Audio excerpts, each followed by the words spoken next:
തമിഴൻ ചെക്കനെ പ്രണയിച്ച കാന്താരി പെണ്ണ്. രചന വിജയ് സത്യ. അവതരണം ഷാഹുൽ മലയിൽ. എഡിറ്റിംഗ് ഷെരീജ് പൂനൂർ. പ്ലീസ് റയ, ഇതെന്റെ പ്രണയപുഷ്പ, ഇത് സ്വീകരിക്കൂ. ഖലീഫ് വികാരാധീനനായി പറഞ്ഞുകൊണ്ട് തന്റെ കൈയുള്ള ചുവന്ന റോസാപ്പൂ റയക്ക് നേരെ വെച്ച് നീട്ടി. റയ ഞെട്ടിപ്പോയി. പറന്നു വീണതുപോലെ ക്യാമ്പസിന്റെ പില്ലറിന്റെ മറവിൽ നിന്നും മുന്നിൽ ചാടി വീണ് വന്ന് ഖലീഫ് അങ്ങനെ പറഞ്ഞപ്പോൾ അവൾ പകച്ചുകൊണ്ട് തന്റെ ഒപ്പമുള്ള കൂട്ടുകാരികളെ നോക്കി. എന്നാൽ അവന് യാതൊരു ഭാവപ്പകർച്ചയുമില്ല. അവന്റെ കണ്ണുകളിൽ അവൾ അതും വാങ്ങിക്കുമെന്നുള്ള പ്രത്യാശയുണ്ടായിരുന്നു. കൂട്ടുകാരികൾ തമാശകൾ പറഞ്ഞുകൊണ്ട് കോളേജ് ക്യാമ്പസിലൂടെ തന്റെ ക്ലാസ് റൂമിലേക്ക് നടക്കുകയായിരുന്നു റയ. റയ പ്ലീസ്, അവനവളുടെ മുമ്പിൽ നിന്ന് വീണ്ടും യാചിക്കുകയാണ്. എന്നാൽ അവളത് വാങ്ങിക്കാൻ കൂട്ടാക്കിയില്ല. അവളുടെ ചുണ്ടത്ത് പുച്ഛമായിരുന്നു. എന്നിട്ട് അവന് നേരെ ദേഷ്യത്തോടെ നോക്കിക്കൊണ്ട് ചൂണ്ടുവിരൽ അവന് നേരെ നീട്ടി ഒരു താക്കീതെന്ന പോലെ പറഞ്ഞു, നോക്ക് ഖലീഫ്, ഞാനിവിടെ പഠിക്കാൻ വേണ്ടി വന്ന, എനിക്ക് ഇതുപോലുള്ള വിഷയങ്ങളൊന്നും താല്പര്യമില്ല. മെയിൽ ഇമാതിരി വേഷം കിട്ടുകൊണ്ട് എൻ്റെ അടുത്തേക്ക് വന്നേക്കരുത്. അതും പറഞ്ഞവൾ അമർത്തി ചവിട്ടിക്കൊണ്ട് നേരെ ക്ലാസ് റൂമിലേക്ക് കയറിപ്പോയി. റയൻ, ഞാൻ ആത്മാർത്ഥമായിട്ട് നിന്നെ സ്നേഹിക്കുക. അവൾ പോയ വഴിയെ നോക്കി അവൻ പറഞ്ഞു. പക്ഷെ അതൊന്നും ചെവിക്കൊള്ളാതെ അവൾ ഒറ്റ നടത്തമായിരുന്നു എൻ്റെ ക്ലാസ്സിലേക്ക്. റയയുടെ പെർഫോമൻസ് കണ്ട് പിന്നാലെ നടന്നു വരികയായിരുന്ന ഷക്കീൽ കയ്യിൽ പിടിച്ചു. അത് കണ്ട ഖലീഫ് ഷക്കീലിനെ നേരെ ദേഷ്യത്തോടെ നോക്കി. പിന്നെ മുഖം വെട്ടിച്ച് കടന്നുപോയി. തൻ്റെ ക്ലാസ്മേറ്റ് റയയിൽ നിന്നുള്ള ആ പെരുമാറ്റം ഖലീഫിന് വല്ലാത്ത ഷോക്കായി. ചെന്നൈ പട്ടണത്തിലെ പ്രശസ്തമായ വിദ്യാഭ്യാസ ഇൻസ്റ്റിറ്റ്യൂട്ടിലെ MBAയുടെ ആദ്യ ബാച്ചിലെ സഹപാഠികളാണ് ഖലീഫും റയയും. പിന്നെ ഖലീഫിനെ കളിയാക്കിയ ഷക്കീലും. സമൂഹത്തിലെ ഉന്നതരുടെ മക്കളൊക്കെ ആ സ്ഥാപനത്തിലാണ് MBA ചെയ്യുന്നത്. ഒരു നേരത്തെ ഭക്ഷണം കഴിക്കാൻ പോലും കഷ്ടപ്പെടുന്ന കുടുംബത്തിലുള്ളതാണ് ഷക്കീൽ. എങ്കിലും മെറിറ്റിന്റെ അടിസ്ഥാനത്തിൽ ചില വേക്കൻറ്റുകൾ നിർബന്ധമായി അഡ്മിഷൻ കൊടുക്കേണ്ട സാഹചര്യം എല്ലാ വിദ്യാഭ്യാസ സ്ഥാപനങ്ങൾക്കും ഉണ്ട്. അങ്ങനെ മെറിറ്റിലൂടെ അവിടെ കയറി വന്നാണ് ഷക്കീൽ. സമ്പന്നരുടെ മക്കളുടെ അതിരി കവിഞ്ഞ ആത്മവിശ്വാസമോ പൊങ്ങച്ചമോ അഹങ്കാരമോ ഒന്നുമില്ലാത്ത ഒരു അയ്യോ പാവം പയ്യനാണവൻ. സ്കൂളിൽ ചേർന്ന കാലം തൊട്ട് ഷക്കീൽ പഠിച്ച് പിന്നിട്ട ക്ലാസ്സുകൾ ഓരോന്നിലും 1ാം റാങ്കും വാങ്ങിക്കൊണ്ടാണ് തന്റെ മികവ് കാണിച്ചത്. അതുകൊണ്ട് തന്നെ എല്ലാവർക്കും അവന് തങ്ങളുടെ സ്ഥാപനത്തിൽ ഫ്രീ ആയിട്ട് അഡ്മിഷൻ കൊടുക്കുന്നതിൽ മത്സരമായിരുന്നു. നിർധന കുടുംബത്തിൽ ജനിച്ച ആ വിദ്യാർത്ഥിക്ക് തന്റെ കഴിവ് മൂലം വൻകിട വിദ്യാഭ്യാസ സ്ഥാപനങ്ങളിൽ അങ്ങനെ ആഗ്രഹിച്ച ബിരുദം നേടിക്കൊണ്ട് മുന്നേറാനായി. കണ്ടാൽ ഒരു കറുത്ത തമിഴ്ചക്കനെ പോലെ തോന്നിക്കുമെങ്കിലും ഷക്കീലിന്റെ പെരുമാറ്റവും വർത്തമാനവും വിടർന്ന ഭംഗിയുള്ള ചുണ്ടും ചിരിക്കുമ്പോൾ കവിളിൽ തെളിയുന്ന നുണക്കുഴിയൊക്കെ ഒരു പ്രത്യേക ആകർഷണമാണ് കാണാൻ. തമിഴ് മുസ്ലിം കുടുംബത്തിൽപ്പെട്ട അവനോട് എല്ലാവർക്കും സ്നേഹവും അതുപോലെ അവന്റെ കഴിവുകളിൽ ആരാധനയും ബഹുമാനവുമാണ്. കോളേജിന്റെ തൊട്ടടുത്ത് തന്നെയാണ് ഷക്കീൽ കുടുംബസമേതം താമസിക്കുന്നത്. ചെന്നൈയിലെ റെസിഡന്റ് ഏരിയയിൽ ഉരുട്ടുന്ന തട്ടുവണ്ടിയിൽ പച്ചക്കറി വിൽക്കുകയാണ് അവന്റെ വാപ്പാക്ക് ജോലി. റയാണെങ്കിൽ കേരളത്തിലെ വ്യവസായ പ്രമുഖൻ അബ്ദുൾ റഹ്മാന്റെ ഒരേ ഒരു മകളാണ്. ഇതേ കോളേജിന്റെ ഹോസ്റ്റലിൽ താമസിച്ചാണ് അവൾ പഠിക്കുന്നത്. അതുപോലെ തന്നെ ഖലീഫ് കേരളത്തിലെ മലപ്പുറംകാരനാണ്. അവനും പേയിങ് ഗസ്റ്റായി കോളേജിനടുത്ത് പഠിക്കുന്നു. അബ്ദുൾ റഹ്മാൻ കൊച്ചിയിൽ വ്യവസായ ഫാക്ടറികളും കോഴിക്കോട് വ്യാപാര സ്ഥാപനങ്ങളും ഉണ്ട്. ആദ്യ ഭാര്യ ജമീലത്തുൻ ഹസ്രത്ത് ഹാജിറയിലുണ്ടായ മകളാണ് റയ. അബ്ദുൾ റഹ്മാന്റെയും ഹാജിറുടെയും മകൾ റയയുടെയും പേര് ചേർന്ന അബു ഹജിറായ ഇന്റർനാഷണൽ പ്രൈവറ്റ് ലിമിറ്റഡ് എന്നാണ് അയാളുടെ ബിസിനസ് സ്ഥാപനങ്ങളുടെ പേര്. മകളെ തന്റെ സ്ഥാപനങ്ങളുടെയൊക്കെ MD ആക്കാൻ വേണ്ടിയാണ് അയാൾ അവളെ MBA പഠിപ്പിക്കുന്നത്. ഖലീഫിന് റയ ഒരു കേരളത്തിലെ കോടീശ്വരന്റെ മകളാണെന്നും അവളെ എങ്ങനെയെങ്കിലും പ്രേമിച്ചു വളച്ചാൽ തനിക്ക് കുശാലായി തുടർന്ന് അങ്ങോട്ട് കഴിയാമെന്നൊക്കെയാണ് ചിന്ത.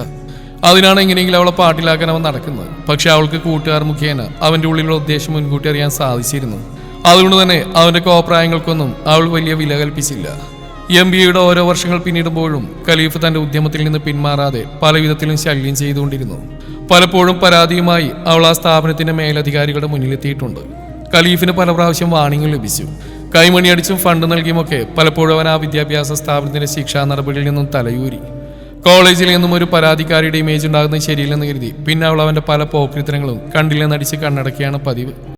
സത്യത്തിൽ അവൾ കരുതിയതുപോലെ അത് അവന്റെ ഇമേജിനെ തന്നെ ബാധിച്ചു. പക്ഷെ അതൊന്നും അവൻ കൂട്ടാക്കിയില്ല. ഇത്രയും വില കൊടുത്തതൊക്കെ അവൻ അവളെ വശത്താക്കാൻ ശ്രമിക്കുന്നത് ഒരേ ഒരു മകളായ അവളുടെ പിതാവിന്റെ സമ്പത്ത് കണ്ടുകൊണ്ടാണെന്ന് അവന് തന്നെ അറിയാമല്ലോ. MBAയുടെ അവസാന വർഷ എക്സാം കഴിഞ്ഞ് അവൾ നാട്ടിലേക്ക് പോകാൻ ഒരുങ്ങുകയാണ്. കഴിഞ്ഞ 2 പ്രാവശ്യം വർഷാവധിക്ക് നാട്ടിലേക്ക് മടങ്ങുമ്പോൾ ഖലീഫിന്റെ ഭാഗത്തുനിന്നും തീവണ്ടിയിൽ വെച്ചുണ്ടായ പല അനുഭവങ്ങളും അവളെ മനസ്സിൽ അലോസരപ്പെടുത്തുന്നുണ്ട്. ഇപ്രാവശ്യം അവസാന വർഷമാണ്. അവൻ എന്തെങ്കിലും കുരുത്തക്കേട് ട്രെയിനിൽ വെച്ച് ഒപ്പിക്കും. ദീർഘദൂര യാത്രയായതുകൊണ്ട് ലേഡീസ് കമ്പാർട്ട്മെന്റ് ഒന്നും ആശ്രയിക്കാൻ സാധിക്കുകയില്ല. അവൾ ടിക്കറ്റ് റിസർവേഷൻ ചെയ്തു. കേരളത്തിലുള്ള കൂട്ടുകാരികളുടെ കൂടെ തന്നെ പോവാനായി. കഷ്ടകാലം എന്നല്ലാതെ എന്തു പറയാൻ. അവളുടെ അതേ കമ്പാർട്ട്മെന്റിന്റെ അതേ ക്യാബിനിൽ തന്നെയാണ് അവന്റെയും സീറ്റ് നമ്പർ. കൂട്ടുകാരികളുടെ കൂടെ റെയിൽവേ സ്റ്റേഷനിലെത്തി റിസർവേഷൻ ചാർട്ട് പരിശോധിച്ച് അവൾ അതറിഞ്ഞ് വിഷമിച്ചു. എടി റയ, നീ പേടിക്കണ്ട, ഞങ്ങളൊക്കെ ഇല്ലേ. അവനും കേരളത്തിലേക്ക് തന്നെ വരേണ്ടവനല്ലേ. കോളേജ് അടച്ചിട്ട് 1-2 ദിവസമായില്ലേ. അവൻ ഇന്നത്തെ ദിവസം ഇതേ ട്രെയിൻ തന്നെ വേണോ? പൈസ പോയാലും സാരില്ല, ഞാൻ ഈ ട്രെയിനിലില്ല, ഞാൻ നാളെ വന്നേക്കാം. അവൾ തന്റെ പെട്ടിയും പ്രമാണവും എടുത്ത് ഹോസ്റ്റലിലേക്ക് തിരിച്ചുപോയി. റെയിൽവേ സ്റ്റേഷനിലെ ദൂരെ ഒരു ബെഞ്ചിലിരുന്ന് ഖലീഫ് ഇതൊക്കെ കാണുന്നുണ്ടായിരുന്നു. പണിവാളി. താൻ ഇന്നത്തെ വണ്ടിയിൽ അവിടെ അതേ കോച്ചിൽ തന്നെ ഉണ്ടെന്ന് അവൾക്ക് മനസ്സിലാക്കി. അതാണ് അവൾ മടങ്ങിപ്പോയത്. അതവന് കടുത്ത നിരാശയുണ്ടാക്കി. അവന് വല്ലാതെ ദേഷ്യം വന്നു. തന്റെ പ്രണയം അവൾ അംഗീകരിക്കുന്നില്ല. താൻ ആരാണെന്ന് അവൾക്ക് കാണിച്ചു കൊടുക്കും. ഓർക്കുമ്പോൾ ഖലീഫിന് വാശി ഇരട്ടിച്ചുകൊണ്ടിരുന്നു. ഒടുവിൽ ഖലീഫ് ആ വണ്ടിക്ക് പോകുന്നില്ലെന്ന് തീരുമാനിച്ചു. നാട്ടിൽ പോകാനായി പോയ കൂട്ടുകാരി റയ വീണ്ടും മടങ്ങി വരുന്നാണ്ട് ഷക്കീൽ അങ്ങോട്ട് ചെന്ന് കാര്യം അന്വേഷിച്ചു. എന്താ റയ, എന്തുപറ്റി? എന്താ മടങ്ങിയൊന്ന്? അവളൊന്ന് വിരുമ്പി. എന്നിട്ട് പറഞ്ഞു, ആ ഷക്കീൽ എൻ്റെ കോച്ചിൽ തന്നെ ടിക്കറ്റ് എടുത്തിരിക്കുന്നു. കഴിഞ്ഞ പ്രാവശ്യമൊക്കെ പോകുമ്പോൾ വലിയ ശല്യമായിരുന്നു. രാത്രിയിലൊക്കെ ബർത്ത് ഉപയോഗിക്കേണ്ടതല്ലേ കിടന്നുറങ്ങാൻ വേണ്ടി. കഴിഞ്ഞ 2 പ്രാവശ്യം നിനക്കറിയാലോ, അവൻ ഞങ്ങൾ കിടത്തി ഉറക്കിയിട്ടില്ല. അതുകൊണ്ട് ഈ പ്രാവശ്യം ഞാൻ തിരിച്ചു പോന്നു. നാളെ പോകാമെന്ന് കരുതി. അപ്പോഴേക്കും വേറെ ഓട്ടോറിക്ഷയിൽ ഖലീഫ അവൻ്റെ ഹോസ്റ്റലിന് സമീപം വന്ന് ഇറങ്ങി. ഇത് നോക്കറേ, അവനും പോയില്ല. നാളെ നീ പോകുമ്പോൾ ഒന്നിച്ചുണ്ടാവും. ഇന്നാണെങ്കിൽ നിനക്ക് കൂട്ടുകാരികളെങ്കിലും കൂടെയുണ്ട്. നാളെ ആരാ ഉണ്ടാവുക? ഓടിച്ചെന്ന് ദൂരെ റിക്ഷ വിട്ട് ഹോസ്റ്റലിലേക്ക് നടന്നു പോകുന്ന അവൻ്റെ ചെള്ളക്കിട്ട് പൊട്ടിക്കാൻ അവൾക്ക് തോന്നി. പേടിക്കണ്ട, ഞാൻ നാളെ നാട്ടിലേക്ക് കൊണ്ടുവിടാൻ കൂടെ വരാം. ആണോ? സത്യമാണോ? നീ എൻ്റെ കൂടെ വരുമോ? തീർച്ചയായിട്ടും വരാം. ഞാൻ നിന്നെ വീട്ടിൽ കൊണ്ടുവിടാം. അവൾക്ക് ആശ്വാസമായി. അവൾ കണ്ണുനീർ തുടച്ച് പുഞ്ചിരിച്ചു. അപ്പം ഞാൻ നാളേക്ക് 2 ടിക്കറ്റ് റിസർവ് ചെയ്യണം കേട്ടോ ഷക്കീൽ. എനിക്കും നിനക്കും. നീ ധൈര്യമായിട്ട് ചെയ്തോ, ഞാനിവിടെ ചുമ്മാ ഇരിക്കല്ലേ. ഒന്ന് കേരളമൊക്കെ ചുറ്റിക്കറങ്ങാം. എങ്കിൽ ചിലവൊക്കെ എൻ്റെ വക, ഫ്രീ. ഓക്കെ ഓക്കെടി. റയ സന്തോഷത്തോടെ ഹോസ്റ്റലിലേക്ക് പോയി. പിറ്റേന്ന് രാവിലത്തെ എക്സ്പ്രസ്സിന് റയ അവൾക്കും ഷക്കീലിനുള്ള ടിക്കറ്റ് ബുക്ക് ചെയ്തു.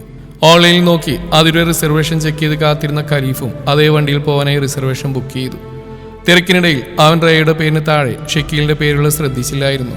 നാളെ റയ തനിച്ചായിരിക്കുമെന്ന് കരുതി ഖലീഫ വളരെ സന്തോഷിച്ചു. തന്നെ പേടിച്ചുള്ള കൂട്ടുകാരികൾ കൂടെ പോവാത്ത് അതിലേറെ വങ്കത്തരമാണ് അവൾ ചെയ്തെന്നോർത്ത് അവനുള്ളിൽ ഊറി ഊറി ചിരിച്ചു. പിറ്റേന്ന് റയ റെയിൽവേ സ്റ്റേഷനിലേക്ക് പോകുന്നതിന് മുമ്പായി ഷക്കീൽ ഫോണിൽ വിളിച്ചു. ഞാൻ നിന്റെ കൂടെയുള്ളത് അവൻ അറിയാൻ പാടില്ല. അവൻ മാക്സിമം എന്ത് ചെയ്യുന്നു നമുക്ക് നോക്കാം. അപ്പം ഞാൻ ഇടപെടാം. അയ്യോ, അത് വേണോ? ഷക്കീൽ എൻ്റെ കൂടെ ഉണ്ടെന്ന് അറിയുമ്പോൾ തന്നെ അവൻ വാലും ചുറ്റി എവിടെയെങ്കിലും ഒതുങ്ങിയിരിക്കും. അല്ലാണ്ട് ആരിലൊന്ന് കരുതി അവൻ്റെ ദുഷ്ടത വാനോളം വളരും. ആ സമയത്ത് ഷക്കീലിനെ കണ്ടാൽ പോലും ചിലപ്പോൾ കൂട്ടാക്കില്ലെന്ന് വന്നാലോ? അത് സാറിൽ റയ, ധൈര്യമായിട്ടിരിക്കുക. ഈ പ്ലാൻ നമുക്ക് ചെയ്യാം. അങ്ങനെ ഷക്കീൽ പറഞ്ഞനുസരിച്ച് റയ ആദ്യം തന്നെ റെയിൽവേ സ്റ്റേഷനിലേക്ക് പോയി. പ്രതീക്ഷിച്ചിരുന്ന ഖലീഫും റയയെ പിന്തുടർന്ന് റെയിൽവേ സ്റ്റേഷനിലെത്തി. ഇതൊക്കെ നിരീക്ഷിച്ചുകൊണ്ട് യാത്രക്കുള്ള ഒരുക്കമായി ഷക്കീൽ ആരും കാണാതെ റെയിൽവേ സ്റ്റേഷനിലേക്ക് എത്തി. കേരളത്തിലേക്കുള്ള എക്സ്പ്രസ് വന്ന് നിന്നു. റയ ഒറ്റയ്ക്ക് തന്നെ അവളുടെ കോച്ച് നോക്കി കയറി. തൊട്ടുപിറകെ ഒരു വിജയീശുവിന്റെ ഭാവത്തിൽ ഖലീഫും ആ കമ്പാർട്ട്മെന്റിൽ കയറി. പ്ലാറ്റ്ഫോമിന്റെ ഒരു അരികിൽ ഇതൊക്കെ ശ്രദ്ധിച്ചുകൊണ്ട് ഷക്കീലും നിലകൊണ്ടിരുന്നു. രണ്ടുപേരും കയറിയപ്പോൾ വേറെ കോച്ചിൽ കയറി ഖലീഫ് കാണാത്ത ഷക്കീലും മറിഞ്ഞിരുന്നു. ഷക്കീൽ റെയിൽവേ സ്റ്റേഷനിലേക്ക് വന്നു ദൂരെ നിൽക്കുന്ന റയ കണ്ടിരുന്നു. ട്രെയിൻ നീങ്ങി തുടങ്ങി. പുതുതായി വന്ന് സീറ്റ് നമ്പർ കണ്ടുപിടിക്കുന്ന ഒരാളെപ്പോലെ തന്റെ സീറ്റ് നമ്പർ കണ്ടുപിടിച്ചെന്ന ഭാവത്തിൽ അവൻ റയയുടെ ഓപ്പോസിറ്റ് സീറ്റിൽ വന്നിരുന്നു. ഹലോ റയ, ഇന്നലെ പോയില്ലേ നീ? ഇന്നലെ എനിക്കും പോകാൻ പറ്റില്ല.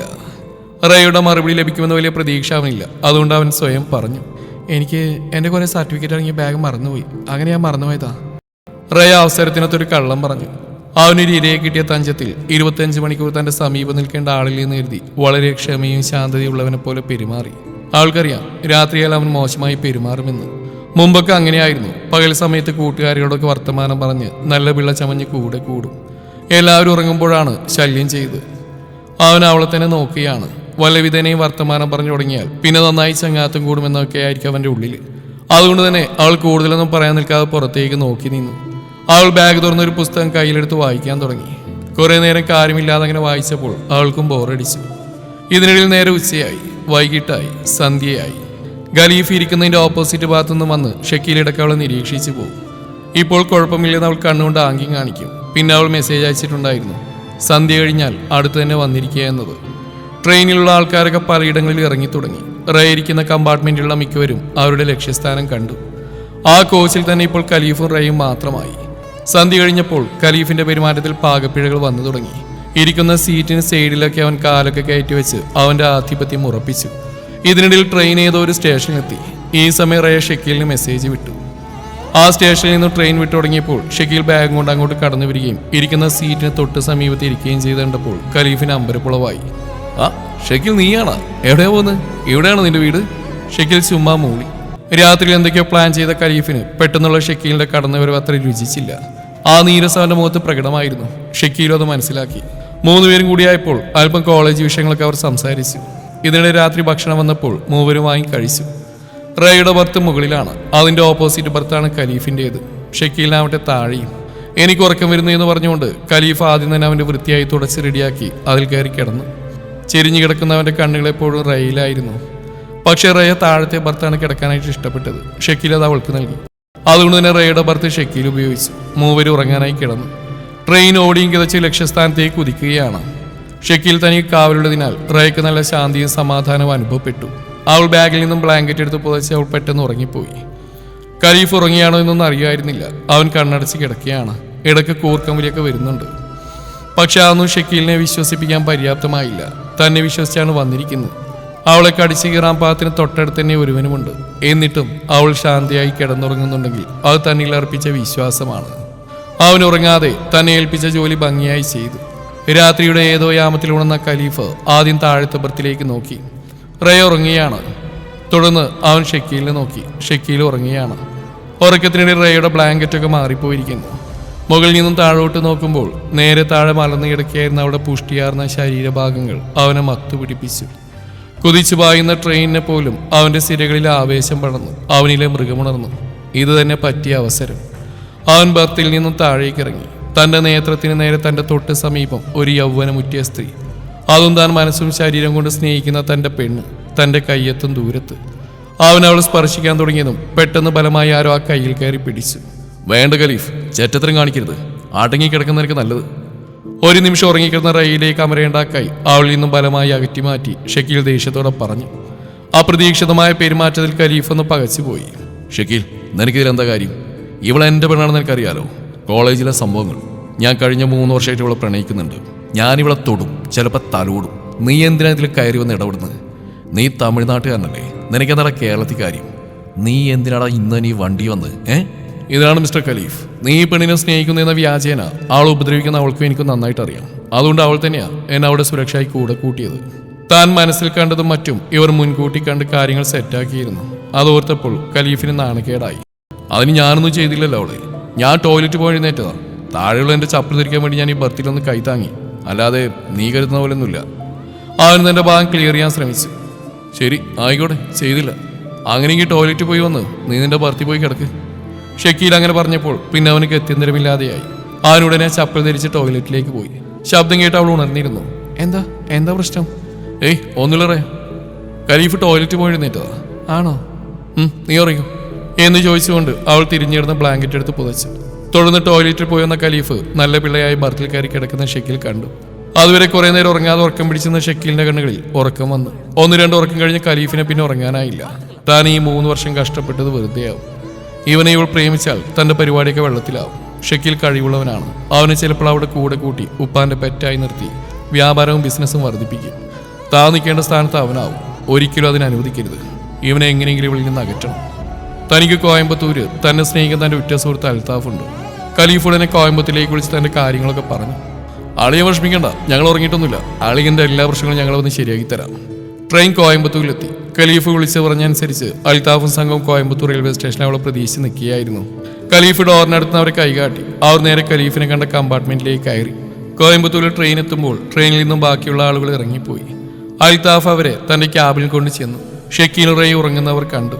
അളയോ, കാര്യങ്ങൾ നൈസായിട്ട് വേണം, ഒരു വിധത്തിലും കുടുങ്ങരുത്. ഖലീഫ് അൽത്താഫിനെ ഓർമ്മിപ്പിച്ചു. അൽത്താഫ് ഉടനെ തന്നെ കയ്യിൽ കരുതിയ ക്ലോറോഫോം എടുത്തു. ആദ്യം ഷക്കീലിനെയും പിന്നെ റേയും മണപ്പിച്ച് ബോധം കെടുത്തി. ഷക്കീലിനെ എടുത്ത് റേയുടെ കൂടെ കിടത്തി കുറെ ഫോട്ടോകളും വീഡിയോകളും ഖലീഫിനെ കൊണ്ട് എടുപ്പിച്ചു. എന്നിട്ട് ഒന്നും അറിയാത്ത യാത്രക്കാരെ പോലെ അവർ താഴെ സീറ്റിലിരുന്നു.